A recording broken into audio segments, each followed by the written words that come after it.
Boom! What's up everyone, welcome back. Today I'm finally going to get around to installing the harness bar along with the Braum racing straps that I've had for about 3 or 4 months now since they gave me a sponsorship. They're actually going to be helping us out a lot on the Dodson, so stick around for that. I've mentioned it in previous videos. I already got everything picked out with them. They're giving us the harness straps, the harness bar, the bucket seats. It's going to come together all perfectly with the new interior that I'm planning to do for that car. So we're starting that build right after SEMA. Stick around, you guys are going to want to be there for that. But for today, we're dealing with the RCF. I got the harness bar hydro dipped along with all the other parts a couple months ago.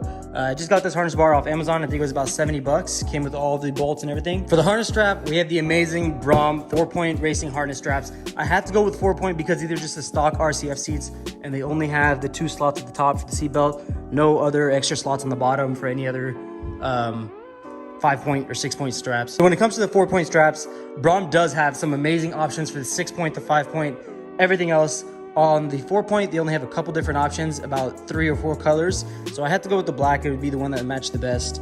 I did want to go with the white, but they didn't have it in the 4-point strap at that time. If you've been living under a rock and you haven't already, make sure to check out BraumRacing.com for some of the best universal racing seats and harness straps out there on the market. They have all different types of colors, all different patterns, stitching, leather designs, to make your car 100% unique to you. They have 4-point, 5-point, 6-point harness straps, red, green, yellow, purple, whatever you want. If you want your interior to be unique just to you, check out Braum Racing. So let's get started on figuring out where all this is gonna go and how it's gonna go down. This is my first time doing this, so we're gonna do it together and figure out how it goes. So I know the basics, that it's gonna bolt onto there and down to the bottom as well with that bar rod that it came with. But the issue is, if I show you guys on this side, there's no way for the bar to go through here because it's completely covered off. It's not like older cars where this is kind of exposed and you can just pop the cap off and connect it to the screw right there.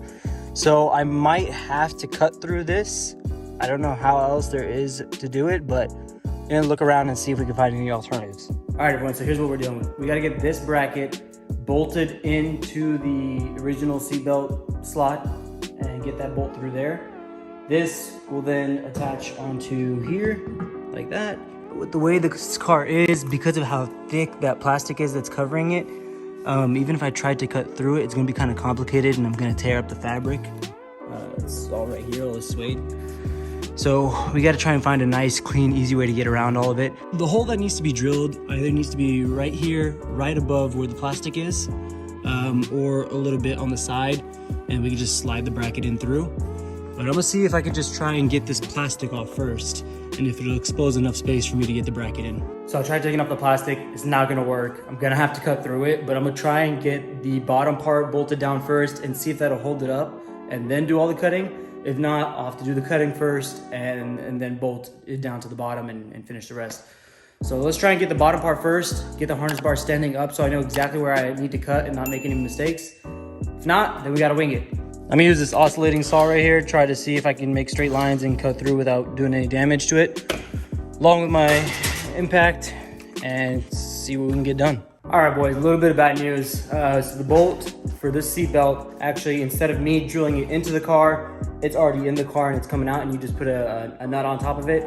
And that's not the typical way for these harness bars to go on. So for right here, this seat belt at the bottom, I can't get the harness bar to bolt into there because it's not enough space for the bolt that's already pre-made into the car. So I did find an alternative. I can just anchor the straps right now, just have them like this so they don't move around. I can anchor the straps back there and there, but right now this strap is a little bit too big, so I bought some replacement pieces. So I'm gonna have to finish filming the rest of this video once those replacement pieces come in and I can get it anchored in there, because right now that triangular anchor doesn't want to fit through the slot. But once I get that in, I think we can still make it work. That shouldn't have any legal issues just because those are safety anchors for a car seat, for a baby car seat. So, I mean, if it's good for a baby, it's good for us, right? What's up, boys? I'm back to finish off the harness strap video. I've also started on 2 or 3 other videos that are all incomplete right now. It's a mess in here. I'm just trying to knock out as much as I can before SEMA, but let me show you guys the idea that I came up with to try and finish off the harness straps and get them secured in place. So what I ordered was from Amazon, these little baby harness strap extenders for car seats. And my idea was to cut them off right here and attach them to the clip that's on the harness straps right now, just to kind of extend it a little bit. So I already put one on to test it out. Let me show you guys how that looks. So the issue I was having was this giant triangle strap was not getting in through the slot. So as you can see, the little black part that I connected to it is now in there, and it kind of extends it out a little bit so it's easier to connect. And I just need to tighten this a little bit so it's 100% secure, but there you go. We got the harness straps. They're connected onto the chair now, and I think this is gonna work.